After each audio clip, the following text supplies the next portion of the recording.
30 दिसंबर की रात को रिजल्ट आता है 8 बजे जारी होता है। उसमें 6164 बच्चों को ही लिया जाता है और लोग जो ऑलरेडी चयनित थे 7897 में से उन्होंने स्किप कर दिया, जबकि मतलब ज्वाइनिंग नहीं। हाँ, ज्वाइनिंग नहीं ली। तो फाइनली अभी परिवारों के पास जो है खुशियां हैं, आर्थिक बदहाली जो है खत्म हो। 1921 सीटों पे लेखपाल परीक्षा में जो 31 जुलाई 2022 को हुई थी, जिसका रिजल्ट 12वीं गए हम। वहाँ पे क्या आश्वासन? जनता दरबार में मुख्यमंत्री जी कहते हैं आपका जो है मामला संज्ञान में और कार्रवाई की जा रही है। पिछले 8 महीने से हम परेशान हैं, रिजल्ट को आए हुए 8 महीने हो चुके हैं। पेट भी देने गए, 3 एग्जाम दिए इसके लिए, तब जाकर अब क्या ओवरेज वगैरह भी हो गए? नहीं ओवरेज नहीं हुए हैं। इसमें डीओबीएस में बाहर हुआ हूँ, जितनी कटाप गई उतने नंबर आए हैं, लेकिन उसके बाद बाहर हूँ मैं। कुछ कर रहे हैं कि जो 1921 पद हैं तो सर हम लोग का समायोजन कर लिया जाए, क्योंकि सर हम लोग डीओबी से बाहर हुए हैं। 81.25 नंबर लाने के बावजूद आज कुछ कटाफ के। हाँ सर, हम लोग ने जनता दरबार में माननीय मुख्यमंत्री जी से भी अपनी बात रखी। उन्होंने भी बोला कि प्रक्रिया चल रही है, ये 4 तारीख की बात है। फिर उसके बाद हम लोग 10 तारीख को आए थे अध्यक्ष जी से मिलने के लिए। उन्होंने भी बोला कि आप लोगों की मांग जायज है, क्योंकि हम लोग अभिलेख सत्यापन कराए हुए अभ्यर्थी हैं और 2000 सीट वैकेंट रह गई, लगभग 25% तो पूरी वैकेंसी ही रिक्त रह गई है। प्रदर्शन या जो भी है निवेदन नहीं करना पड़ता गवर्नमेंट से। अच्छा, एक प्रश्न है, जैसे पुरुषों की अपेक्षा महिलाओं को कॉम्पिटिशन एग्जाम में किस तरह की कठिनाइयों का सामना करना पड़ता है, जैसे कि अपना पुरुष प्रधान समाज है देश है? जी सर, बिल्कुल। जब पैदा होते हैं तो लड़का लड़की में भेद होता है, आगे चलते हैं तो पढ़ाई लिखाई के लिए घर से लड़ते हैं, है ना। और उसके बाद भी फिर परिवार का जो प्रेशर होता है, रिश्तेदारों का प्रेशर होता है कि बच्ची बड़ी हो गई है, विवाह कराइए, कौन करेगा शादी। और आगे चलकर फिर वही बात है, दहेज और बाकी जो कुरीतियां हमारे समाज में चली रही हैं आज तक, है ना। तो हम इन सब चीजों से लड़ते हुए आ रहे हैं कि चलो ठीक है, हम अपने लेवल पर लड़ रहे हैं, पर कब तक लड़ेंगे सर? नाम नहीं है सूची में। सैनिक को भी धरना देना पड़ेगा भाई? सैनिक भी समाज का ही हिस्सा है, अलग तो नहीं है।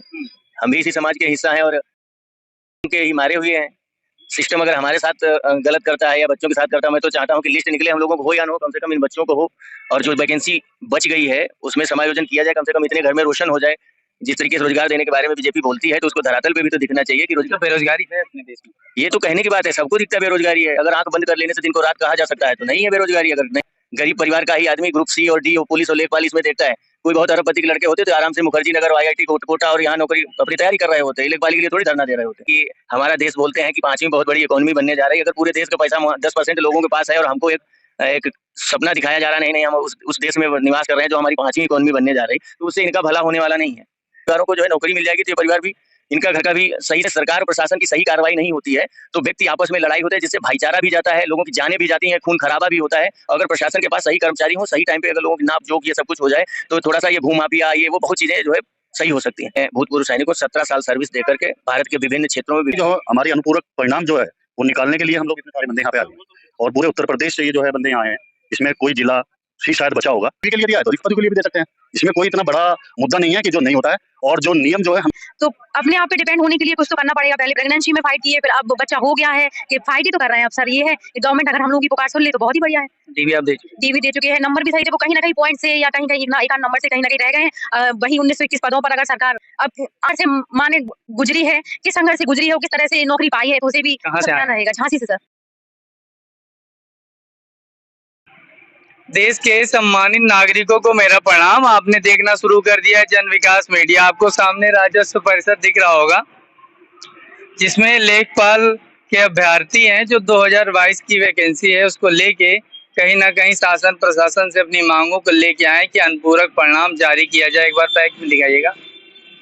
और इसी परिसर में इनका कहीं ना कहीं धरना, एक हिसाब से कहें तो धरना ही दे रहे हैं अपनी मांगों को लेके। आप हमारे साथ, क्या नाम हो अभी आपका? ऋषिकेश यादव नाम है हमारा। ऋषिकेश कहाँ से हैं तो जी? हम हैं जौनपुर से। जौनपुर से। किस लिए राजस्व परिषद में? राजस्व परिषद एक्चुअल हम लोगों का क्या है कि 8085 पदों के लिए 2022 में चयन होता है और 30 दिसंबर की रात को रिजल्ट आता है 8 बजे, और उसमें चयनित होते हैं 7897 बच्चे, और फाइनली जो ट्रेनिंग शेड्यूल जारी होता है उसमें 6164 बच्चों को ही लिया जाता है, और लोग जो ऑलरेडी चयनित थे 7897 में से उन्होंने स्किप कर दिया, जबकि मतलब ज्वाइनिंग नहीं। हाँ, ज्वाइनिंग नहीं ली। तो फाइनली अभी लगभग 1921 सीटें रिक्त हैं। उसी पे हम लोगों की एक डिमांड है आयोग से और परिषद से भी कि आप जो है वेटिंग लिस्ट और अनुपूरक रिजल्ट जारी करें, जिससे लगभग 1921 परिवारों के पास जो है खुशियां हैं, आर्थिक बदहाली जो है खत्म हो। अच्छा, इससे पहले भी आपका यहाँ पे धरना हो चुका है, तो क्या कुछ आश्वासन मिला था विभाग की तरफ? पिछली बार जो है राजस्व परिषद के chairman sir Anil Kumar sir से वार्ता हुई हम सभी छात्रों की, तो उन्होंने आश्वासन दिया कि हम जो है इसमें 3 पार्टी इन्वॉल्व है, शासन, परिषद और आयोग, SSC आयोग। तो उनका कहना था कि हम अकेले अपने एंड से तो कर नहीं सकते हैं, तीनों तरफ बातें कर लेंगे, उसके बाद आप लोग को जैसी होगी 15 दिन बाद आप लोग आइए, 15 दिन के बाद जो है वो हमसे मिले। आज हम 15 दिन बाद 25 तारीख को सारे लोग इकट्ठा हुए हैं और हम लोग की यही डिमांड है कि जैसे ही चेयरमैन सर आते हैं एक बार हम लोग चेयरमैन सर से मिले और अपनी बात रखें। अच्छा, इससे पहले कभी ऐसा हुआ है कि कोई वैकेंसी में पद रिक्त रह गए हों और फिर उसकी लिस्ट निकली हो? अन्य बहुत सारे एग्जाम्पल्स हैं। वीडियो 2016 2018 में उसके 18 पदों के लिए अनुपूरक परिणाम जारी किए गए थे। हाँ, और मध्य प्रदेश भोपाल में ऐसा हुआ है, राजस्थान पटवारी के लिए ऐसा हुआ है, और उच्चतर माध्यमिक के लिए भी ऐसा हो चुका है। और भी जैसे रेलवे हुआ, एसएससी हुआ, इवन यूपीएससी संघ लोक सेवा आयोग ने भी लगातार समय समय पे वेटिंग लिस्ट की प्रक्रिया जारी रखी है। बिहार पीएससी में भी जो है सुप्रीम कोर्ट के माध्यम से ही सही, लेकिन वेटिंग लिस्ट का प्रावधान हुआ है। हाँ, तो सर से आपकी जो वार्ता हुई थी उसमें उन्होंने ये तो नहीं कहा होगा कि आप संख्या बल में आओ, क्योंकि मिलने के लिए 4-5 लोग ही काफी हैं। फिलहाल तो पिछली दफा भी हम लोग करीब 200 से 300 की संख्या में थे। 200 से 300 संख्या वाले लोगों को उन्होंने ऐसा किसी पर्टिकुलर बंदे को कहा ही नहीं था कि आप लोग। अच्छा, आपकी टीम कोई नहीं मिलने गई थी? जैसे 4-5 लोग इनमें मेन डायरेक्ट सर ही बाहर आ गए ना। सर से हमारी वार्ता ओपन ग्राउंड पे हुई है। और भी लोगों से हम जानने का प्रयास करते हैं। क्या गुड नेम हुआ सर आपका? सर मेरा नाम सचिन कुमार है। किस लिए आए हुए हैं सचिन जी आप? सर हम अनुपूरक रिजल्ट की मांग कर रहे हैं 1921 सीटों पे लेखपाल परीक्षा में जो 31 जुलाई 2022 को हुई थी, जिसका रिजल्ट 3 दिसंबर 2023 को आया। सर उसमें 8085 पदों पे ये नियुक्ति भर्ती आई थी। अच्छा, आपके में जो बंदे हैं इनको हमने देखा कि कई लोग मुख्यमंत्री आवास और जनता दरबार में भी नजर आए अपनी मांगों को लेकर, गए हुए थे? हाँ, जनता दरबार भी गए हम। वहाँ पे क्या आश्वासन मिला? जनता दरबार में मुख्यमंत्री जी कहते हैं आपका जो है मामला संज्ञान में है और कार्रवाई की जा रही है। पिछले 8 महीने से हम परेशान हैं, रिजल्ट को आए हुए 8 महीने हो चुके हैं। और अभी ज्वाइनिंग तो अभी 2-2.5 महीने पहले ज्वाइनिंग 2-2.5 महीने पहले हो चुकी है। और क्या कहते हैं 25% सीटें रिक्त हैं। हम ये चाहते हैं कि हम जैसे कि बहुत माइनर अंतर से छटे हैं, कोई लोअर डेट ऑफ बर्थ से छटा है, 0.25 से बाहर है। इसके बारे में बढ़िया से एक्सप्लेन करिए। जैसे कि इसकी जो यूपी ट्रिपल एससी का जब रिजल्ट आया था लेखपाल का, तो जनरल की मेरिट 83.25 गई थी, जनरल कट ऑफ 83.25। लेकिन उसमें जो है जो इस कट ऑफ पे बच्चा नंबर लाता है उसमें डेट ऑफ बर्थ लगा देते हैं ये। तो कुछ बच्चे ऐसा है कि उम्र की वरीयता दे दी जाती है। बड़े जो जिनकी उम्र ज्यादा है कि जिनकी उम्र कम है? जिनकी आयु ज्यादा है उन्हें ले लिया जाता है, और सेम नंबर पे भी जिनकी आयु कम है उन्हें जो है बाहर कर दिया जाता है। तो इस वजह से कई बच्चे जन्म तिथि कम होने की वजह से, जैसे कि कोई 6 दिन से छटा है, कोई 22 दिन से, उनकी सिर्फ 6 दिन आयु कम थी, किसी की 22 दिन, किसी की 15 दिन, किसी की 1 साल, किसी की 2 साल। इस तरह के भी हमारे साथ सैकड़ों साथी छटे हैं। और जबकि हम पूरी तरह योग्य हैं, पीरी हमने पास किया, मेंस हमने पास किया, अभिलेख सत्यापन हमारा पूरी तरह हुआ है। हम भी उन्हीं की भी हो चुकी है? बिल्कुल, अभिलेख सत्यापन हमारा हो चुका है। तो इनमें जो आप 1900 लोगों का बता रहे सभी का तो हुआ नहीं होगा? सभी डॉक्यूमेंट वेरिफिकेशन है, सारे लड़के। जब 8000 रिक्तियों के सापेक्ष हमें 27000 बच्चों को डॉक्यूमेंट वेरिफिकेशन के लिए बुलाया गया। इन्होंने क्यों बुलाया था? ताकि 8000 रिक्ति 3.5 गुना बच्चे होते हैं ये। 3.5 गुना बुलाने का एक ही पर्पज था कि सारी की सारी नियुक्ति पूरी फुलफिल हो सके। वरना 8000 के सापेक्ष आप 8000 बुलाते, 8000 में से जो पद रिक्त बचते नहीं बुलाते। 27000 को बुलाने का एक ही कारण था कि कोई पद रिक्त ना बचे, यही कारण था। लेकिन इन्होंने क्या काम करा, एक ही रिजल्ट निकाला और उस पर आज भी 25% सीटें खाली हैं। अब इन पे जो 25% सीटों पे जो डेट ऑफ बर्थ से छटे हैं 0.25, 0.5 या 0.75 सब या एक नंबर, जितने भी हम ये नहीं चाहते कितने भी नंबर के बच्चे आए, ये 1921 सीटें इन्हें फुलफिल करनी चाहिए। इस भर्ती प्रक्रिया की तैयारी में हमें लगभग 6 साल का समय लग गया। 6 साल के बाद हमें डेट ऑफ बर्थ से छटना, ये हमारे लिए बड़ा अशोभनीय है। वैकेंसी तो 2022 की है ना? नहीं, इसका पीरी 2021 में आया था। ये 2018 से आनी शुरू हुई थी। 18 में क्या दिया था? पैड दिया था, पैड 2021। पैड 2021। हाँ, ऐसा नहीं जैसे वैकेंसी 2021 में होता तो ऐसा नहीं, उसी साल हमें तैयारी के लिए पिछले 3 साल से तैयारी करते हैं किसी एग्जाम की, फिर पैड 2021 देते हैं, फिर इसका मेंस देते हैं, फिर इसका डॉक्यूमेंट अभिलेख सत्यापन कराते हैं, फिर हमसे कहा जाता है आप डेट ऑफ बर्थ से छट गए। क्यों? क्योंकि सीटों की रिक्ति नहीं बची थी। आज जब सीटों की रिक्ति है तो हमें क्यों नहीं अंदर लिया जा रहा है? अगर सीटों की रिक्ति नहीं होती तो हम यहाँ नहीं आते। 25% सीटें खाली जाना ये अपने आप में बहुत बड़ी बात है, और ये हमारी मांग पूरी तरह जायज है। राजस्थान, मध्य प्रदेश, उत्तराखंड, हरियाणा या केंद्र सरकार की जितनी भर्ती हैं सब में अनुपूरक सूची जारी होती है। इसका हम पूरे दस्तावेज लेके आज परिषद आए हुए हैं। सारे राज्यों में हो रही है, इवन केंद्र सरकार में, रेलवे, यूपीएससी। अच्छा, इसके लिए क्या आप कोर्ट का भी रास्ता रुख अपनाया? हम कोर्ट का रास्ता अपनाना नहीं चाहते। हमें पूरी उम्मीद है कि सरकार पे विश्वास है और अध्यक्ष जी की बातों से हम संतुष्ट हैं कि हमारी मांग पूरी हो जाएगी। चलिए हम और भी लोगों से जानकारी करते हैं। क्या नाम हुआ भैया आपका? क्या नाम हुआ आपका? मेरा नाम नितिन त्रिपाठी है, मैं चित्रकूट से आया हूँ। चित्रकूट से? जी। कितनी दूरी हुआ है? 2.5-3 किलोमीटर है लगभग। नौकरी के लिए पेपर भी देने लोग इसी तरह इतने डिस्टेंस पे पेपर देने भी गए थे, अभिलेख सत्यापन भी करवाए, पेड भी देने गए, 3 एग्जाम दिए इसके लिए, तब जाके। अब क्या ओवरेज वगैरह भी हो गए? नहीं, ओवरेज नहीं हुए हैं। इसमें बीओबीएस में बाहर हुआ हूँ। जितनी कटाप गई उतने नंबर आए हैं, लेकिन उसके बाद बाहर हूँ मैं। कारण बाहर होने का? उम्र कम थी, जो सिलेक्शन हुआ उम्र ज्यादा थी मुझसे, नंबर बराबर है, योग्यता अच्छा, वरीयता इसमें दे देने का क्या कारण है कि हो सकता है इस बच्चे को दोबारा मौका ना मिले, आपको मिल जाए? लेकिन योग्यता तो दोनों बराबर है, ये भी देखा जा सकता है। क्या सरकार से मांग है? सरकार से यही मांग है जो बची सीटें हैं उस पर आप अनुपूरक रिजल्ट जारी करिए, ताकि लगभग 2000 सीटें खाली हैं। 8000 में लगभग 6000 भरी गई, 2000 खाली हैं, तो हमको उसमें अनुपूरक रिजल्ट दीजिए तो 2-2-2500 बच्चे हैं, उनके परिवार का भी है, उनका भी एक बेरोजगारी दूर हो जाए। सबसे बड़ा ये माध्यम रहता है कि इसमें होता ये कि जब से पेट लागू हुआ है यूपी प्लस से, तो सर होता कि उसी पेट से कई सारे एग्जाम होते हैं, तो बच्चे पेपर वही क्वालिफाई करते हैं, वही बच्चे फिर क्या करते हैं, बच्चे सीट छोड़ देते हैं, जिसकी वजह से सीटें खाली चली जाती हैं। तो हम लोग सर यही रिक्वेस्ट कर रहे हैं कि जो 1921 पद हैं, तो सर हम लोग का समायोजन कर लिया जाए, क्योंकि सर हम लोग डीओबी से बाहर हुए हैं। 81.25 नंबर लाने के बावजूद भी आज मुझे कुछ कट ऑफ के बारे में बताइए कि जनरल ओबीसी एसटी एससी की क्या कट ऑफ है जो ओबीसी कट ऑफ है 81.25, जनरल की कट ऑफ है 83.25 और एससी की समथिंग 76 के आसपास थी। हमें अपनी मतलब ओबीसी की हमें ध्यान है। हाँ, ईडब्ल्यूएस की 81.25 थी। लेकिन सर इसमें होता है कि दुख इस बात का लगता है कि आज जब हम देख रहे हैं, जब राजस्व परिषद ने दोबारा मतलब लिस्ट जारी की कि इतने पद खाली जा रहे हैं उसी पद से, तो जो भर्ती 885 पद आए थे उसी से मतलब 885 में से 6000 कुछ बच्चों ने ज्वाइन किया, 1921 पद खाली रह गए हैं। तो आज हम 81.25 नंबर लाने के बावजूद भी आज हम बेरोजगार हैं, दुख इस बात का लगता है। और सर सबसे बड़ी बात रहती है कि आने वाले समय में जैसे भी फॉरेस्ट गार्ड का रिजल्ट आया है, वीडियो का रिजल्ट आया है, तो सर उसमें क्या है, यही लेखपाल बच्चे वहाँ भी जॉब छोड़ेंगे, तो और सीटें खाली होने की उम्मीद है। ये जो 8085 हैं, तो 1-1.5 साल के अंदर वहाँ 4000 ही लेखपाल रहेंगे। अच्छा, कुछ गवर्नमेंट की तरफ से ऐसा फाउंडेशन नहीं कि आप कोई पेपर क्वालिफाई करते हैं, डीबी आप करा लेते हैं और ज्वाइनिंग नहीं लेते, तो शायद अनुपूरक रिजल्ट आने की संभावना कम थी, तो उससे कहीं ना कहीं वो बच्चे छट जाते हैं जो वास्तव में नौकरी पाने के हकदार हैं। हाँ सर, यही तो सर बात है कि हम लोग 81.25 cut off, 83.25 cut off clear करने के बावजूद इसमें हम लोग की सर क्या गलती, सीट ना होती तब तो। अच्छा, अभी मान लीजिए डीबी आपका हो चुका है, तो जो लिस्ट बुलाएंगे तो 1921 ही बच्चे आएंगे। हाँ, 1921 पदों पे, हाँ उसे मतलब अगर जारी करें तो और पद भी खाली हो रहे हैं, लेकिन हम 1921 पद की डिमांड कर रहे हैं कि अगर सर इस पदों पे मतलब अनुपूरक सूची निकालते हैं तो यहाँ पे 1900 महिला अभ्यर्थियों का कितना कोटा है इसमें? महिला अभ्यर्थियों का 30% कोटा है, 20% कोटा है। 20%। हाँ, आइए और भी हम महिला अभ्यर्थी से जानकारी करते हैं। आइए भैया, इधर आ जाइएगा। क्या नाम हो मैम आपका? जूही सिंह। इन्होंने लिख रखा है अनुपूरक परिणाम की मांग, महोदय राजस्व लेख 2022 में रिक्त 1921 पद को अनुपूरक परिणाम जारी करने के लिए कृपा करें, निवेदन कर रहे हैं आप। Yes sir. क्या लगता है? हम यहाँ पे अध्यक्ष जी से यही निवेदन करेंगे कि उन्होंने 15 दिन के बाद हमें बुलाया था, तो सकारात्मक परिणाम देंगे, हमारे रिजल्ट देंगे वो, और हम खुशी खुशी जाएंगे। अच्छा, क्या विभाग की तरफ से आपको कोई अपडेट या जानकारी मिली? सर विभाग से आप में जो लोग अभ्यर्थी हैं वो कहीं ना कहीं जनता दरबार में भी नजर आए, हमें कई बार दिखे वहाँ पे इस मांग को लेकर। हाँ सर, हम लोगों ने जनता दरबार में माननीय मुख्यमंत्री जी से भी अपनी बात रखी, उन्होंने भी बोला कि प्रक्रिया चल रही है, ये 4 तारीख की बात है। फिर उसके बाद हम लोग 10 तारीख को आए थे अध्यक्ष जी से मिलने के लिए, उन्होंने भी बोला कि आप लोगों की मांग जायज है, क्योंकि हम लोग अभिलेख सत्यापन कराए हुए अभ्यर्थी हैं और 2000 सीट वैकेंट रह गई, लगभग 25% पूरी वैकेंसी ही रिक्त रह गई है। तो हम उससे अपनी रिजल्ट की मांग करें। अध्यक्ष जी ने कहा आपकी मांग जायज है, हम इस पे जरूर कार्रवाई करेंगे। फिर उन्होंने 15 दिन का समय मांगा था कि आप 15 दिन बाद हमारे पास आइए।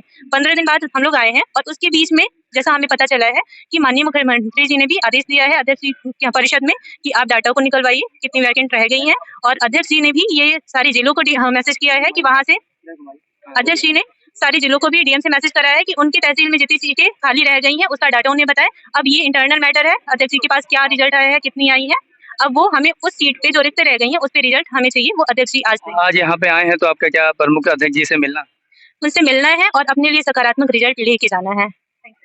क्या नाम है आपका? वंदना यादव नाम है मेरा, और वैसे तो मैं उत्तर प्रदेश की निवासी हूँ, पर अभी वर्तमान में भोपाल में रह रही हूँ और वहीं से आई हूँ। भोपाल से? जी। कितनी दूरी? सर कम से कम 650 किलोमीटर, और कल रात 15 घंटे प्लस। जी जी बिल्कुल। तो जैसा कि आपको हमारी बहनों ने बताया, ये भाइयों ने भी बताया, तो गवर्नमेंट मतलब जो हमारी सरकार है वो ये बोलती है कि हम महिला सशक्तिकरण कर रहे हैं, तो ये क्या महिला सशक्तिकरण सिर्फ उनकी किताबों, इनकी सिर्फ फाइलों तक ही रहेगा? हमारे हितों के बारे में वो कब सोचेंगे? अगर ये जो वैकेंसी, अभी तो आपका अहित की तो कोई बात नहीं तो सर अभी क्या मान लिया अहित की बात नहीं है, पर वो हमें पॉजिटिव रिजल्ट भी तो देने के लिए रेडी नहीं है अभी। हम तो यही चाहते हैं कि जो 1921 पद रह गए हैं और जिन बच्चों ने इस पर डीवी कराया है, ठीक है, तो वो कहीं ना कहीं पहले से ही जॉब में है, फिर भी, और हम लोगों ने इसके लिए डीवी के अभियान भी बहुत चलाया। हाँ, और इस पर फिर भी कुछ बच्चे थे जिन्होंने हमसे ये बोला कि हम नहीं कराएंगे, पर उन्होंने फिर भी कराया, है ना। तो कहीं ना कहीं उनकी मंशा तो यही रही कि सीटें बर्बाद करेंगे हम, और अगर वो लोग मतलब नहीं कराते तो कहीं ना कहीं हम सब होते आज अंदर, है ना। आज हमें यहाँ पर ये धरना प्रदर्शन या जो भी है निवेदन नहीं करना पड़ता गवर्नमेंट से। अच्छा, एक प्रश्न है, जैसे पुरुषों की अपेक्षा महिलाओं को कंपटीशन एग्जाम में किस तरह की कठिनाइयों का सामना करना पड़ता है, जैसे कि अपना पुरुष प्रधान समाज है देश है? जी सर बिल्कुल, जब पैदा होते हैं तो लड़का लड़की में भेद होता है, आगे चलते हैं तो पढ़ाई लिखाई के लिए घर से रखते हैं, है ना, और उसके बाद भी फिर परिवार का जो प्रेशर होता है, रिश्तेदारों का प्रेशर होता है कि बच्ची बड़ी हो गई है, विवाह कराइए, कौन करेगा शादी, और आगे चलकर फिर वही बात है दहेज और बाकी जो कुरीतियां हमारे समाज में चली रही हैं आज तक, है ना। तो हम इन सब चीजों से लड़ते हुए आ रहे हैं कि चलो ठीक है, हम अपने लेवल पर लड़ रहे हैं, पर कब तक लड़ेंगे सर? एज भी तो एक लिमिट होती है अपना परिवार। ओबीसी से हैं? जी, क्या जी। कट ऑफ गई थी महिलाओं की? सर 77.25 गई थी और मैं 0.5 से बाहर। Out of 100? जी। तो हम और भी लोगों से जानकारी करते हैं इस विषय पे। क्या नाम हो सर आपका? अनुराग अग्निहोत्री। कितनी एज है? हमारी एज जो है 39 साल है 39 साल। जी। भूतपूर्व सैनिक।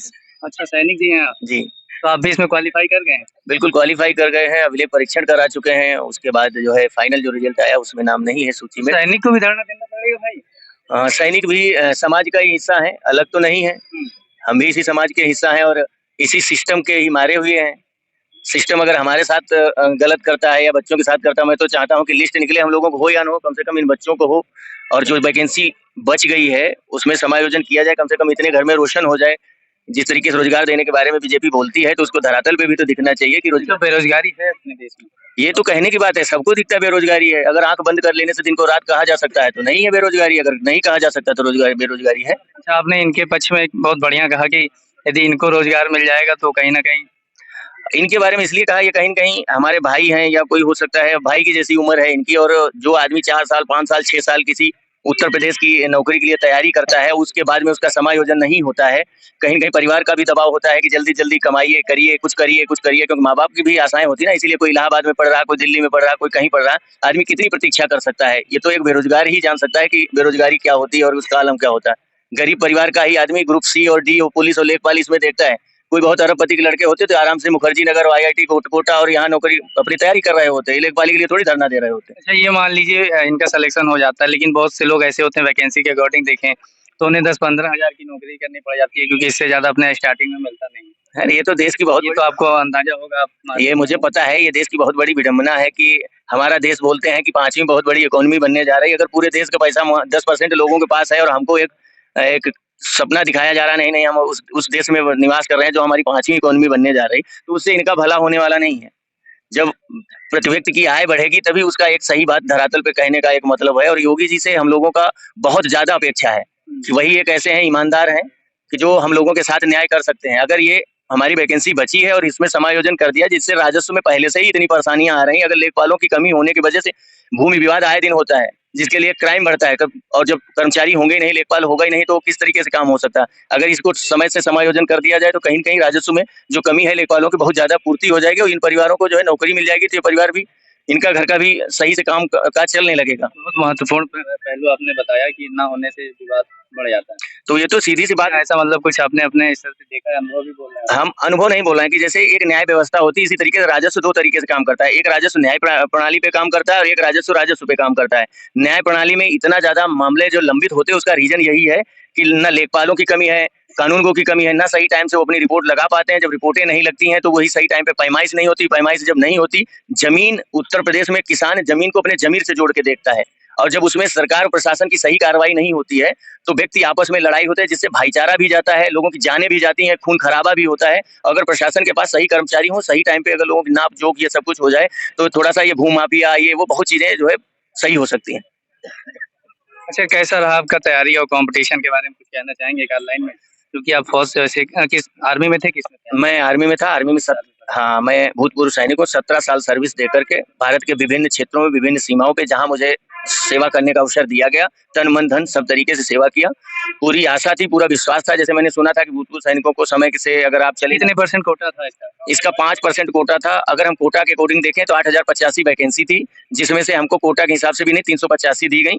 अगर उसके हिसाब से देखते 406 के समथिंग होता। उसके अलावा भी क्या हुआ कि जब ये वैकेंसी निकली, इसी के सापेक्ष 7-8 वैकेंसियां चल रही थी। यूपीएसआई चल रही थी, एनटीपीसी चल रही थी, एनटीपीसी के अलावा में और कई वैकेंसियां चल रही। तो हमारे भूतपूर्व सैनिक कई जगह जो है जाकर के अपना समायोजन ले लिया, जिसके कारण जो हमारे पद थे, नियुक्त पद हमको दिए गए थे 385, जिसमें से कम 200 के समथिंग पद खाली रह गए, जिसके वजह से हम लोगों का समायोजन नहीं हो पाया। अनुपूरक लिस्ट अगर निकाली गई, हमसे पूरा हमारा अभिलेख परीक्षण कराया गया, तो ये दायित्व बनता है सरकार का कि अगर हमारी वैकेंसी बची हुई है तो अनुपूरक जो है प्रतीक्षा सूची में जो लोग हैं उनको फाइनल लिस्ट निकाल करके हमारे लोगों का समायोजन किया जाना चाहिए था। जो हमारी वैकेंसी बची है, इसका भी कोई प्रावधान नहीं है कि आप इसको कैरी फॉरवर्ड कर देंगे या हमें दोबारा मिल जाएगी। ये हमारी जो वैकेंसी है, जो हमारी मेहनत या हमको जो हमारे हिस्से का हक है, वो किसी और को दे देंगे, कहीं न कहीं न्याय उचित नहीं है।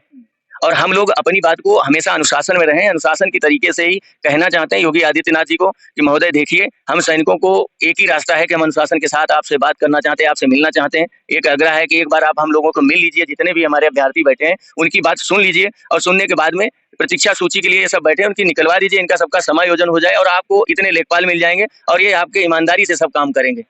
ताली बजनी चाहिए भैया इनके लिए। आ रहे हैं, इधर आइए।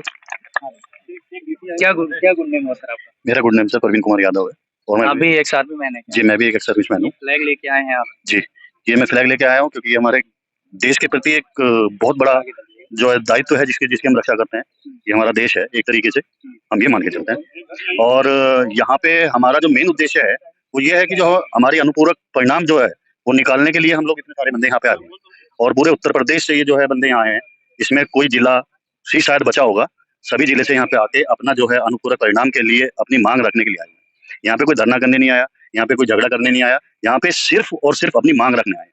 और हमारा अध्यक्ष जी से यही अनुरोध है और निवेदन है कि हमारी जो ये मांग है इसे स्वीकार करते हुए इन सब बच्चों को और हम एक सर्विसमैनों को एक मौका दें जो अपनी सेवा इस राजस्व परिषद को दे सके। इसमें सबसे जो मेन पॉइंट है, जो अनुपूरक परिणाम के लिए जो डिमांड है या हमारी जो मांग है वो इसलिए है, उसका एक छोटा सा कारण बनता है। कारण सिर्फ ये बनता है कि जब इन्होंने 8085 पदों के लिए शासन से परमिशन ले लिया है और इन्होंने राजस्व परिषद से अपना अधियाचन आयोग को भेज दिया है। आयोग ने वो अधियाचन लेके हमारी भर्ती करा दी। भर्ती कराने के बाद जब टेस्ट हो लिया, डीवी हो गया, सब कुछ हो गया, तो उसके बाद जो पद खाली रह जाते हैं, जो 1921 पद खाली बचे हुए हैं, उसमें मैं तो ये समझता हूँ कि राजस्व परिषद को किसी से पूछने की जरूरत ही नहीं है। अध्यक्ष जी का काम बनता है, उन्होंने शासन से पहले ही जो है 8085 पद का जो है मतलब सैंक्शन ले रखा है, स्वीकृति ले रखी है, तो उनका पद उनका ही मतलब एक तरीके से इसमें कई अभ्यर्थियों का कहना है इसमें 3 अंक जुड़ रहे हैं और जब तीनों सहमत होंगे तभी आगे कार्रवाई होगी। देखिए सर, सबसे पहला पॉइंट जो है वो ये है कि अगर इसमें तीनों चीजें जुड़ी हुई हैं, आयोग, राजस्व परिषद और शासन, तो ये सबके लिए जुड़ा हुआ है। आयोग ने जब सेकंड अनुपूरक लिस्ट निकाली थी, दूसरी अनुपूरक लिस्ट निकाली डीवी के लिए, उसके लिए भी तो जो है राजस्व परिषद भी जुड़ा होना चाहिए था, शासन भी जुड़ा होना चाहिए था। वहां तो किसी से परमिशन नहीं ली गई। और अगर ली गई है तो जब डीवी के लिए परमिशन मिल सकती है शासन से भी या राजस्व परिषद से भी, तो हमारे अनुपूरक परिणाम में फाइनल रिजल्ट के लिए क्यों नहीं मिल सकती? ये भी तो एक पॉइंट है ना सर, कि हमें अगर डीवी के लिए तीनों से परमिशन चाहिए तो ऐसे ही तीनों की परमिशन नौकरी के लिए भी चाहिए, रिक्त पदों के लिए भी चाहिए। तो रिक्त पदों जब जिन्होंने डीवी के लिए दिया है तो रिक्त पदों के लिए भी दे सकते हैं। इसमें कोई इतना बड़ा मुद्दा नहीं है कि जो नहीं होता है। और जो नियम जो है हमेशा तोड़ने के लिए बनते हैं। नियम जो है किसी आप सैनिक होके नियम तोड़ने के लिए बनते हैं। नियम से मतलब ये है सर कि जो नियमावली बनाई जाती है वो जनता के उद्देश्यों को और जनता के भलाई के लिए बनाई जाती है, स्टूडेंट के लिए भलाई के लिए बनाई जाती है। तो अगर उस नियमावली से किसी का नुकसान होता है या जनता को नुकसान होता है तो उस नियमावली को बदला भी जा सकता है और बदला गया है, राजस्व परिषद द्वारा ही बदला गया। राजस्व परिषद ने 2016 में या 2016 से पहले जब भी भर्ती निकालती थी उससे केवल राजस्व परिषद ही क्लियर कराता था, कोई आयोग नहीं होता था उसके अंदर। उसमें टेस्ट लेते थे, इंटरव्यू लेते थे, सब खत्म कर दिया। तो वो नियमावली बदली गई ना, तभी तो ये सब कुछ हुआ। जब वो नियमावली बदली गई है तो ये भी बदली जा सकती है कि हम जो है अनुपूरक परिणाम नहीं देते हैं। ये इतना बड़ा मुद्दा नहीं है कि अनुपूरक परिणाम देने के लिए आप अपनी नियमावली नहीं बदल सकते हो, बदल सकते हैं। बस उसके लिए आपका दिल और आपकी इच्छा होनी चाहिए कि मेरा दिल कहता है कि हाँ इन बच्चों को दिया जाए, आपकी इच्छा कहती है कि इन बच्चों का भला करा जाए, तो ये हो सकता है। इस संसार के अंदर कोई ऐसी चीज नहीं है जो नहीं हो सकती है। एक अनुपूरक परिणाम से कोई बड़ी इन पे लोड नहीं आ जाएगा, इनके ऊपर जो है कोई आर्थिक स्थिति नहीं बिगड़ जाएगी कि भाई गवर्नमेंट को बहुत ही ज्यादा पेमेंट देना पड़ जाएगा। 2000 बच्चों का है और जब इन्हें पेमेंट देना ही है, सब कुछ है, तो वो तो ऑलरेडी इन्होंने 8000 के लिए बोल रखा है, तो 8000 पर ही अपने पूरे करें। 8000 ही तो पर करने हैं ना सर। अब उसमें 1500 या 1500 या 2000 वैकेंसी खाली रह गई हैं तो उनको पूरा कर सकते हैं, उसमें कोई इतना बड़ा वो नहीं है मुद्दा। बता रहे थे भैया थोड़ा सा। क्या नाम हो मैम आप? सोनाली शिवरे।